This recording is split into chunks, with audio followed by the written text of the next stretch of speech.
Homeowners are facing property damages caused by the recent snowstorm here in the tri-state. Now, if you fall into that category, you could be a target for overpriced repairs from contractors. This morning, Juana Schneider with the Tri-State Better Business Bureau joining us to discuss what we need to look out for. Good morning to you, of course, Juana.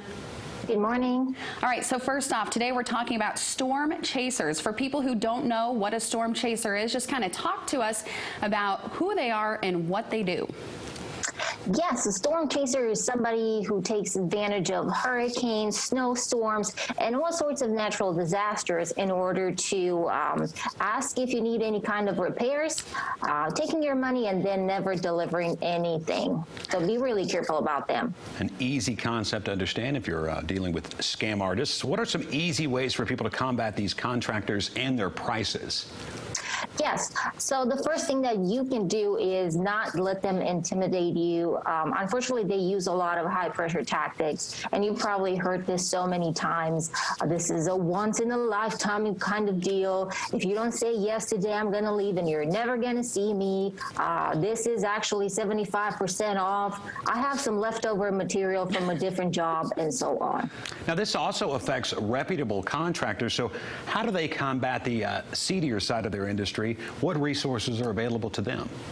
Yes, and instead of just dealing with somebody who knocked on your door out of the blue, you have not contacted them, you don't know anything about them, refuse their services politely, shut the door, and go online and find somebody that you know for sure they're reputable. And one way to do that is just by going over to the BBB's website. We try to have records on all the businesses in the tri-state area.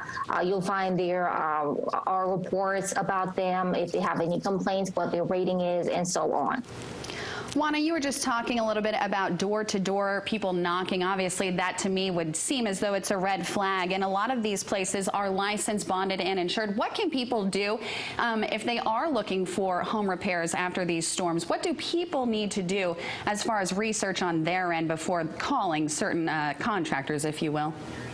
First of all, make sure that you do need work, because we have had cases where these contractors just showed up out of the blue, told you that there was a problem in an area that you could not have any kind of visibility to, and then fix the problem that didn't even exist. So just do a little bit of inspection yourself before you call anybody, and then ask friends and family for referrals. Call the Better Business Bureau if you need more help, and generally just 5 minutes of research about a certain business or contractor could save you so much money.